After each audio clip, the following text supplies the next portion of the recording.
Você já parou para pensar que aquela coleção que você tem em casa está relacionada com a matemática? Não? Então veja. Conjunto é qualquer coleção de objetos que você tem em casa. Objeto é qualquer coisa, peça, artigo de compra e venda, um objeto comum como um móvel, uma garrafa, um cinzeiro, etc.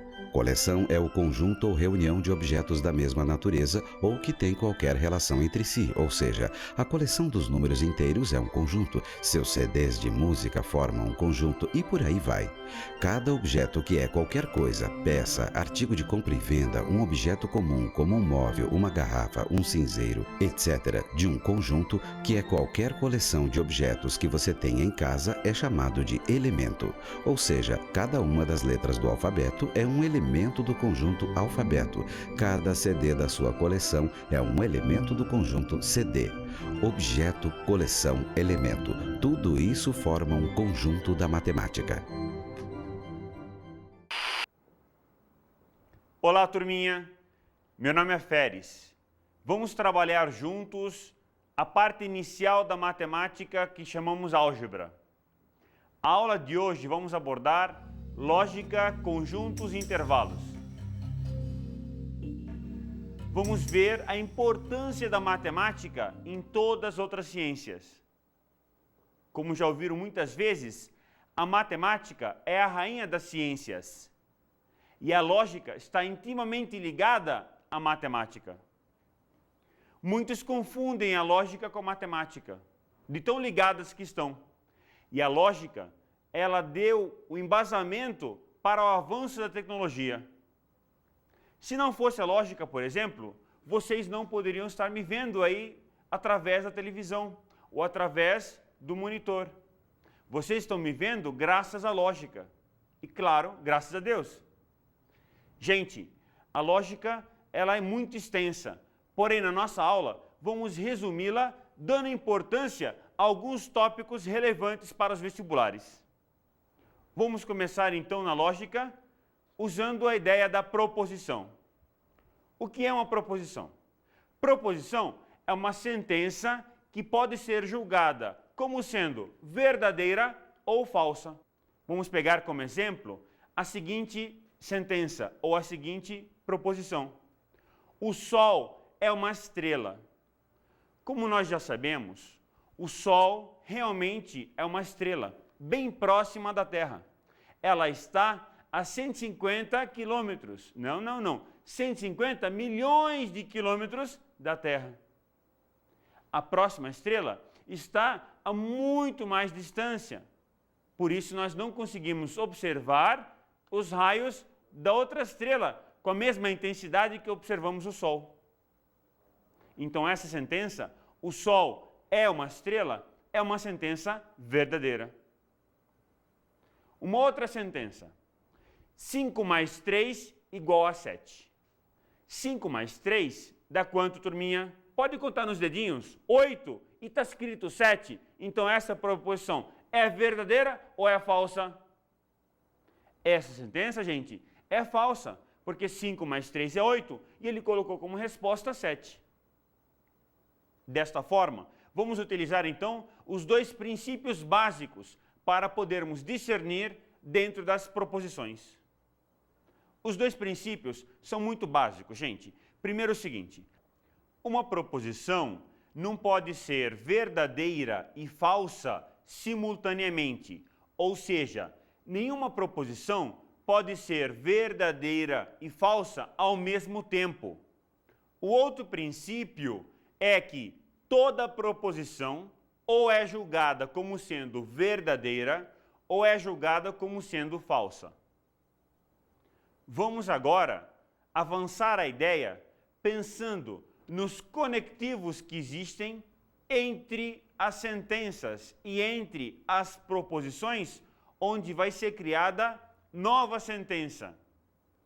Os 4 conectivos mais importantes são, da forma enumerada, e, que a gente pode substituir pelo Vzinho, ao contrário, invertido, e chamamos de conjunção, ou seja, vou reunir as informações ao mesmo tempo, no mesmo instante.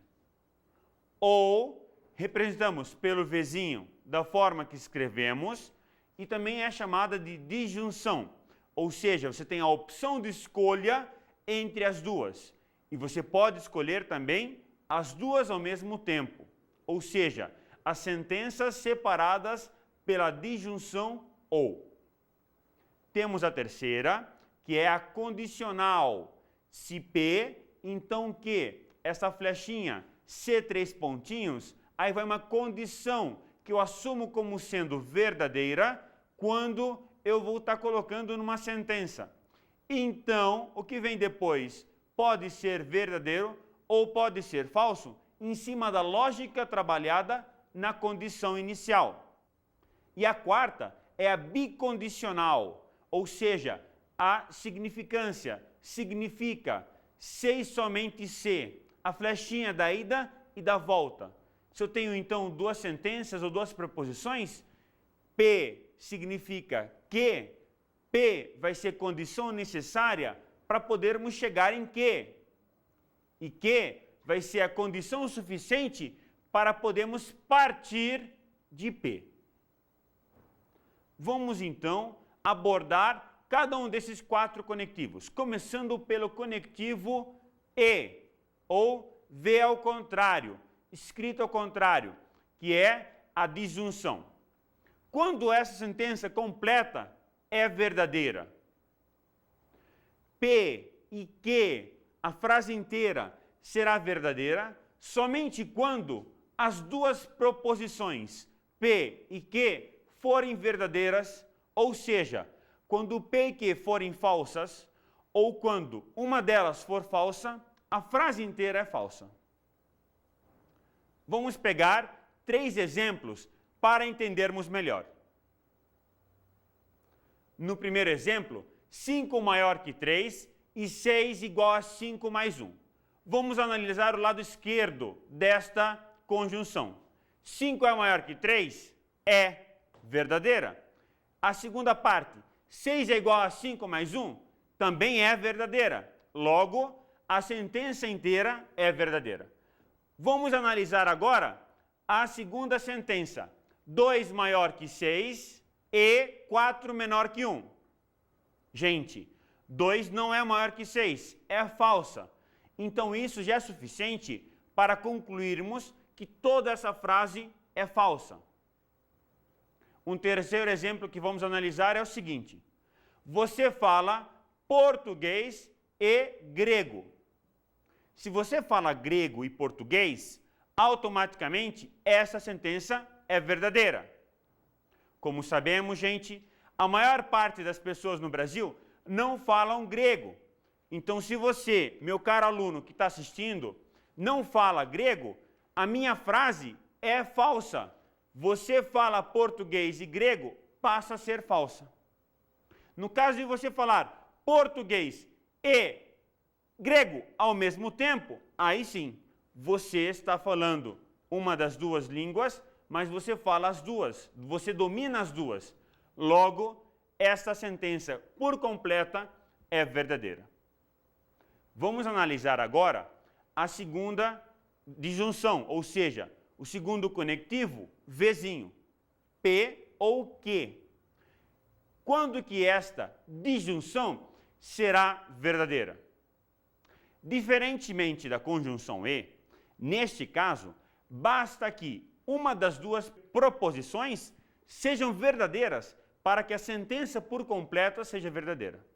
Então, a sentença P ou Q é verdadeira se uma delas for verdadeira.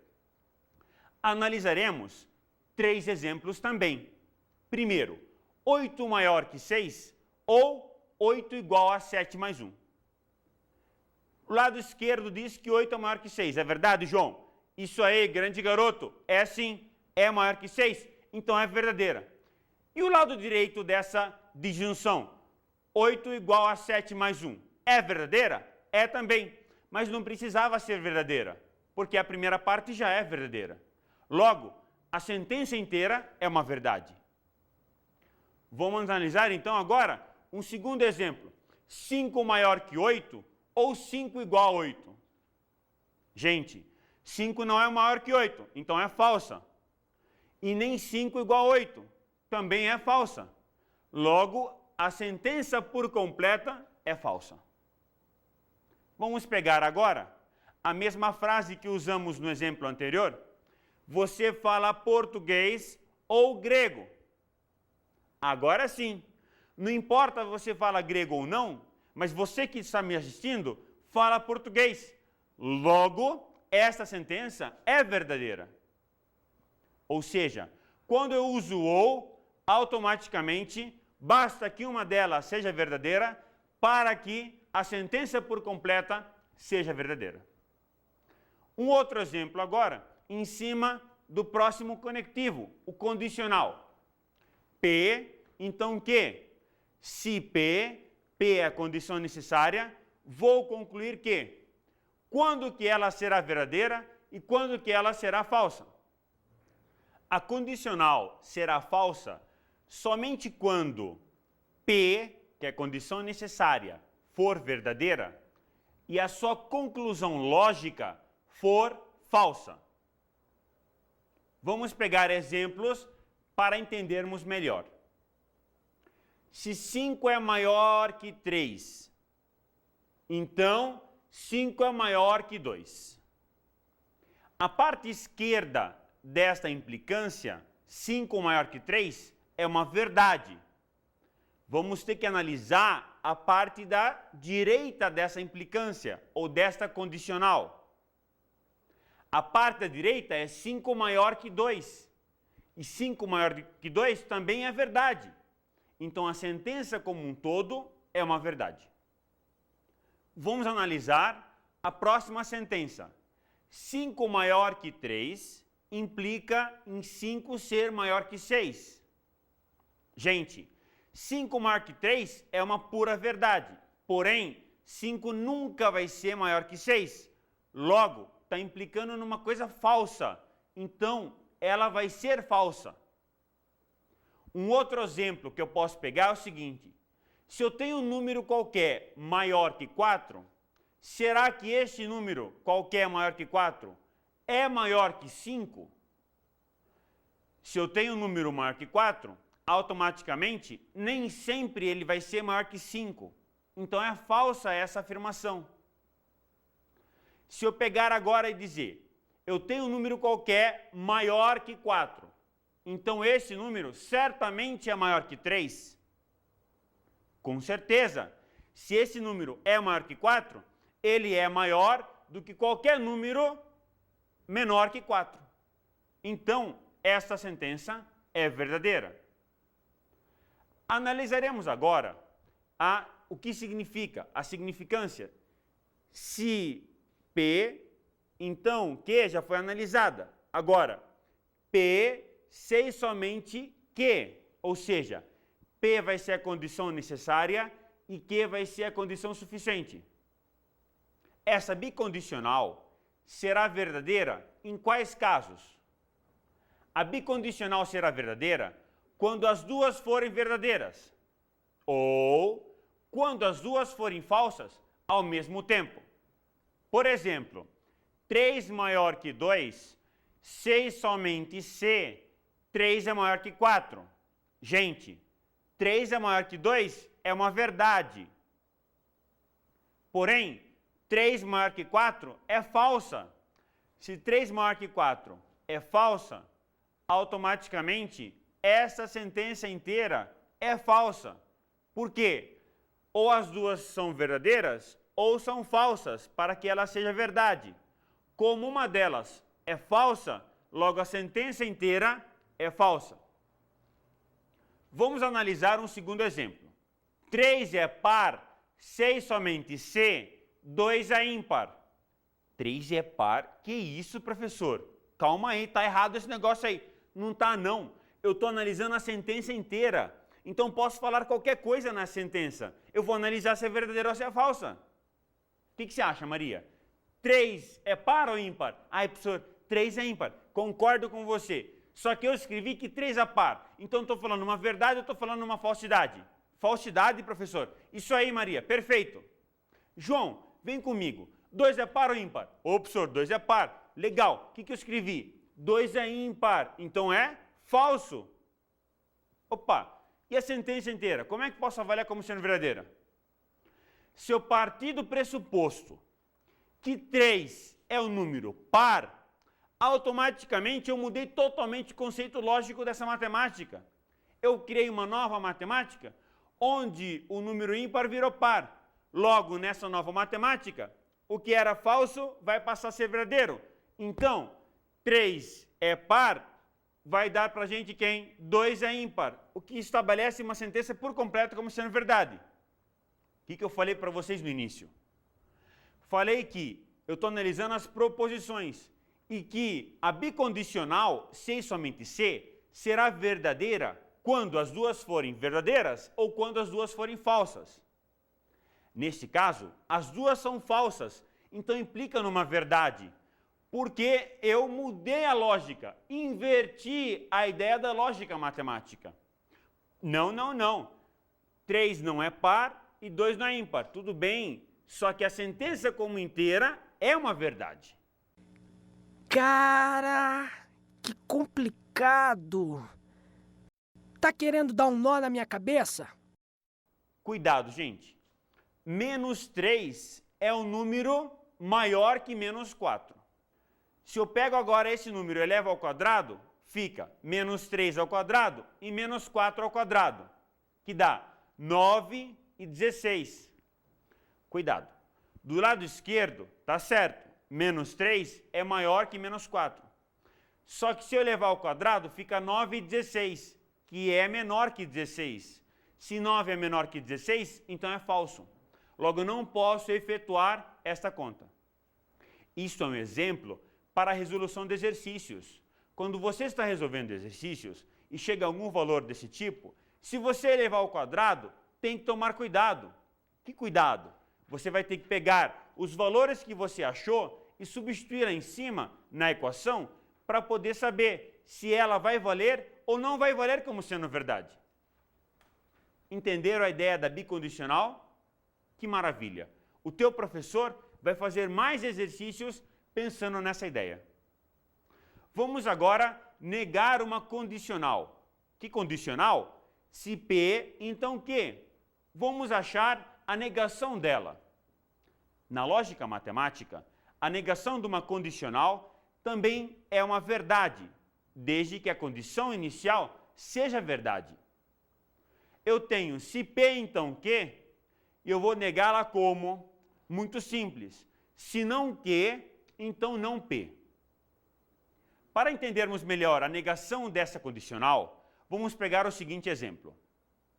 Se x igual a 2, então x ao quadrado igual a 4, o que é uma verdade, porque elevando 2 ao quadrado, obtenho o resultado 4. A negação dela fica como? Se x ao quadrado diferente de 4, então x é diferente de 2. Professor, então se eu escrever se x é diferente de 2, então x ao quadrado é diferente de 4, é falso. É, sim senhor, porque o x pode ser mais 2 ou pode ser menos 2, para que o quadrado dele seja 4. Então a negação de x igual a 2, então x ao quadrado igual a 4 fica, se x quadrado diferente de 4, então x é diferente de 2. Vamos pegar um exemplo de paradoxo. Paradoxo é quando eu não sei definir se ela é uma verdade ou se ela é uma falsidade. Uma sentença só pode ser verdadeira ou falsa, não pode ser as duas ao mesmo tempo. Neste caso, vou pegar um exemplo para analisarmos a lógica matemática.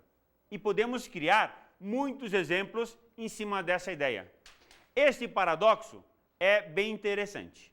Vamos analisar então o que nós estamos vendo. Dá uma olhada. Primeiro item. 0 igual a 1 ou 0 é diferente de 1. Será que este item é verdadeiro ou é falso? Eu estou usando uma disjunção ou, e estou dizendo 0 é igual a 1 ou 0 é diferente de 1. 0 não é igual a 1, então é falso. Só que 0 é diferente de 1, então é uma verdade. E lá na nossa disjunção, gente, o que nós falamos? Basta que uma delas seja verdade para que a sentença inteira seja verdade. Então esse item é verdadeiro. O segundo item, 2 é menor que 1. Opa, 2 é maior que 1. Então é rápido que esse item já é falso. Agora vamos analisar o terceiro item. Temos aqui 2 itens falsos. Olha, a letra A é uma verdade, a letra B é falso. A letra C está falando que dentre esses 3 tem 2 falsos. Só que até agora já concluí que este é falso, a letra B é falso. Então, essa sentença, ela é falsa. Mas que paradoxo que vai existir? Ora, se eu disse que essa sentença é falsa, então ela está mentindo para a gente. Ela está dizendo que temos 2 itens falsos, só tem um. Mas agora ela passou a ser verdadeira. Mas não pode ser verdadeira, porque se ela fosse verdadeira, só existiria esse item falso. Então ela é um paradoxo. Eu não sei definir se ela é uma verdade ou se ela é uma mentira. Este exemplo é bem prático para a gente. Nos computadores existe o que nós chamamos de vírus. Os vírus mais comuns são aqueles que fazem o computador rodar sem parar. Essa é uma maldade que você vai ter que refazer, né, a digitação do seu computador. Esse loop que a gente chama do vírus acontece justamente nessa ideia do paradoxo. O computador, ele vai dar a resposta na verdade ou na falsidade. Quando cai num paradoxo, ele não sabe definir se é uma verdade ou se é uma mentira. Então ele começa a rotacionar sem parar, justamente numa ideia tipo essa. Um exemplo bem simples é o seguinte: você pode brincar com seus amigos e fazer essa brincadeira, né, quando precisar. Olha só, inventa uma frase com 3 palavras que vai ser paradoxo.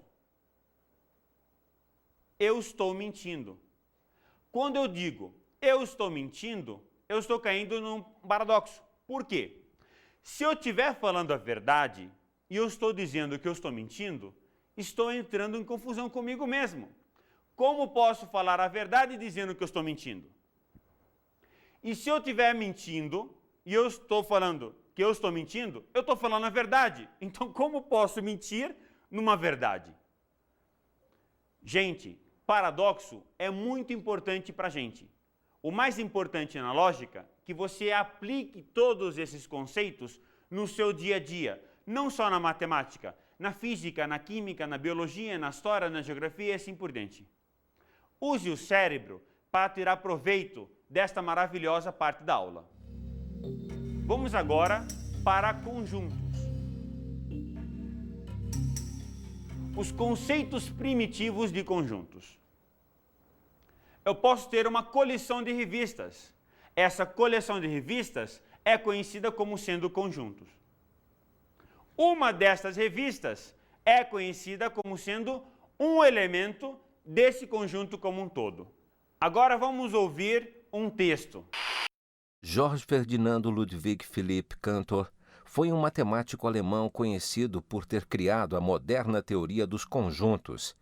É a partir desta teoria que chegou ao conceito de número transfinito, incluindo as classes numéricas dos cardinais e ordinais, estabelecendo a diferença entre estes 2 conceitos que colocam novos problemas quando se referem a conjuntos infinitos. Cantor fez a distinção entre grupos numeráveis e grupos contínuos. Provou que o conjunto dos números racionais Q é numerável, enquanto que o conjunto dos números reais, IR, é contínuo, logo maior que o anterior. Em 1897, Cantor descobriu vários paradoxos suscitados pela teoria dos conjuntos. Foi ele que utilizou pela primeira vez o símbolo IR para representar o conjunto dos números reais. Os matemáticos modernos aceitaram plenamente o trabalho desenvolvido por Cantor na sua teoria dos conjuntos, reconhecendo-a como uma mudança de paradigma da maior importância. Então, nosso querido Cantor, há 100 e poucos anos atrás, ele classificou os conjuntos para quê? Para encher a gente ou para ajudar a gente e facilitar a nossa vida? Como nós falamos para vocês, a matemática é a rainha das ciências, então ela tem que ser o quê? Ela tem que ser o guia desse comboio, que são as ciências. Então, precisamos classificar os números em conjuntos distintos entre si, que possam ter alguns elementos em comum. Vamos então pensar da mesma forma que Cantor pensou, para podermos reunir esses conjuntos. Olha só, vamos começar com o conjunto dos números naturais. Os números naturais começam com a letra N, então vamos representar este conjunto com a letra N. Aqui no Brasil, contamos o 0, 1, 2, 3, 4 e assim por diante como sendo natural. Quando Cantor representou os números naturais, ele começou do 1. 1, 2, 3, 4, 5 e assim por diante. E não considerou o 0. Então, se você vai estudar inglês ou francês ou qualquer outra língua e pegar algum livro de matemática que fala sobre o conjunto dos números naturais, você provavelmente não encontrará o 0 como sendo um número natural. A ideia é muito simples. Quando eu pergunto você quantos anos você tem, você vai dizer para mim, tantos anos. Quando eu pergunto se você tem algum relógio, você vai dizer sim, tenho um relógio. Porém, se você não tiver relógio, o que você fala? Não tenho relógio. Ou você fala, tenho 0 relógio. Não, não é natural falar 0.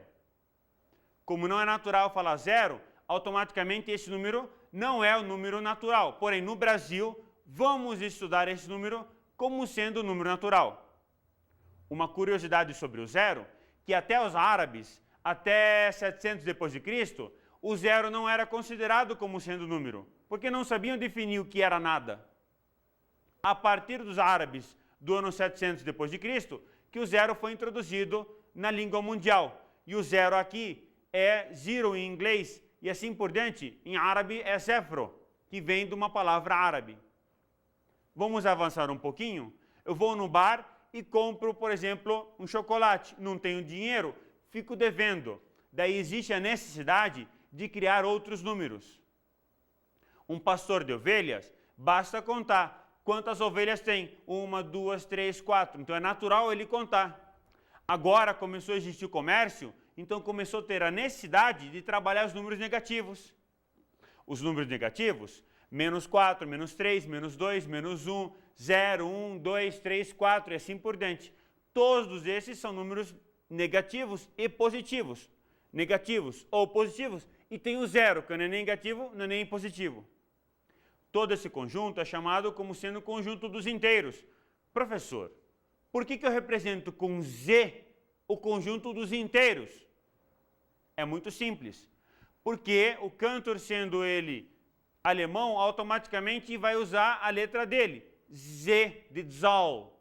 Zahl em alemão significa integer em inglês, que significa inteiro em português. Agora, essa mesma pessoa que foi no bar era milionária, muito rica. Deveu aquele dia, foi lá e pagou. Morreu e deixou a herança para os filhos. Se deixou a herança para os filhos, vai ter que dividir essa herança, vai dividir o que ela deixou para os filhos no número dos filhos. Por 2, ou por 3, ou por 4, ou por 5, ou por 6, ou por 7, conforme a quantidade de filhos que ela vai ter. Então a herança fez com que os matemáticos tivessem que raciocinar um pouco mais para chegar no número que vai ser escrito na forma de uma razão. Esse número escrito na forma de razão vai ser chamado como sendo conjunto dos números racionais. O que é o número racional? O número racional é um número que pode ser escrito na forma da razão entre dois números inteiros. Qualquer número racional é escrito na forma de uma razão, inclusive o 0, que é o número racional. 0 dividido por 5, ou 0 dividido por 7, e assim por diante. Vamos então agora estudar o conjunto dos números naturais, inteiros e racionais no mesmo gráfico. Todo número natural é um número inteiro. E todo número inteiro é um número racional. Logo, o conjunto dos naturais está incluso dentro dos conjuntos dos inteiros, e o conjunto dos inteiros está incluso dentro do conjunto dos números racionais. E a dízima periódica? Será que a dízima periódica é um número racional? Toda dízima periódica pode ser escrita na forma de uma razão. Vamos verificar o seguinte exemplo. Se eu tenho P igual a 6,888888, 3 pontinhos. Esses 3 pontinhos significa que o 8 vai embora, não para mais. Ou seja, temos infinitos 8 depois dessa vírgula. Então, esse número é racional ou não é racional? Como nós percebemos, o 8 repetiu. Então, eu digo que essa dízima é periódica. Ela tem um período. Posso analisar como sendo 8, ou 88, ou 888, e assim por diante. Analisando essa dízima periódica como sendo 6,888 e tomando o 8 como sendo um período só, de um número só, eu vou poder calcular esse P. Vamos multiplicar esse número por 10. Então vai ficar 68,88883 pontinhos. E vamos subtrair do P igual a 6,8888. Quando subtrai os dois, vai ficar como? Vai ficar 9P do lado esquerdo igual a 62 do lado direito. Não consigo simplificar, porque o 9 é múltiplo de 3 e o 62 não é múltiplo de 3. Não vou conseguir simplificar, então vou dividir. Fica 62 sobre 9, que é uma razão. Esse número, então, é um número racional. Qual é o menor número inteiro positivo? É o número 1, claro. Qual é o menor número racional positivo? Esse eu não sei. Você não vai conseguir saber quem que é o menor número racional, justamente porque esse conjunto ele é limitado. Você não consegue saber quem que é o próximo. Vamos agora ampliar os nossos horizontes e trabalhar com os números irracionais. Todos os números irracionais são todos os números dízima periódica que não tem período, ou seja, dízima não periódica. Melhor dizendo, toda dízima não periódica é um número irracional. E a recíproca é verdadeira. Todo número irracional é uma dízima não periódica. Como exemplo, podemos pegar o π, que nós conhecemos como sendo 3,1415, etc. e tal. E podemos também pegar o raiz de 2, que é 1,41 e assim por diante. Vamos então agora compreender a união de todos esses conjuntos, os naturais, os inteiros, os racionais e os irracionais. O que Cantor fez foi juntar todos eles num conjunto só, chamado conjunto dos reais, conjunto dos números reais, que engloba tanto o racional quanto o irracional. Colocando todos eles no mesmo gráfico, antes já vimos que os naturais está contido nos inteiros, que está contido nos racionais, que é diferente dos irracionais. E a união de todos eles é o que nós chamamos de conjunto dos reais. Você sabia que x igual 0,999993 pontinhos é igual a 1? Vamos calcular então o valor de 0,9993 pontinhos? Há alguns anos atrás, o governo brasileiro colocou na prova para os professores, no que nós chamamos do provão do MEC, essa pergunta.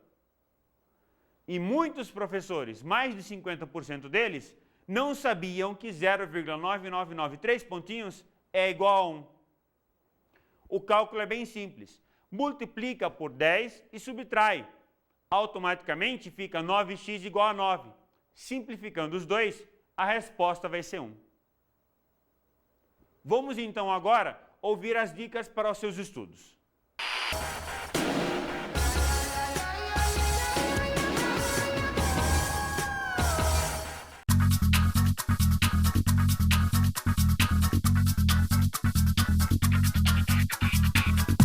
A nossa dica de hoje é que você relembre os conectivos e, ou, condicional e bicondicional. e saiba quando que elas serão verdadeiras. E também lembre dos conjuntos naturais, inteiros, racionais, irracionais e reais. Maravilhosos estudos para todos e até a próxima!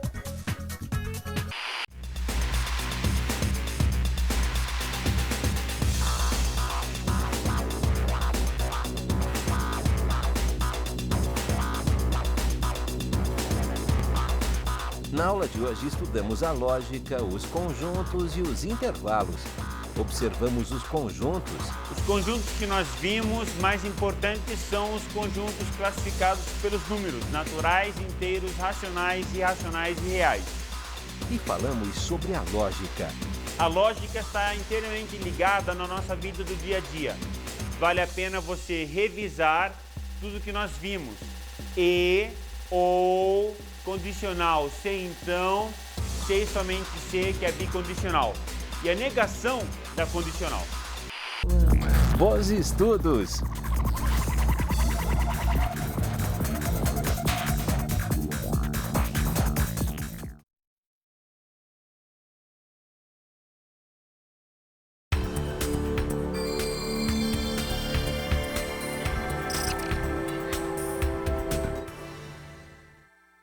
Olá, meus colegas. A cada aula nós vamos passar para vocês dica relevante para você trabalhar o conceito melhor com os alunos. É muito importante trabalhar a tabela, que nós chamamos de tabela lógica, de uma forma fácil. Pense sempre para que eles saibam dizer quando que é verdade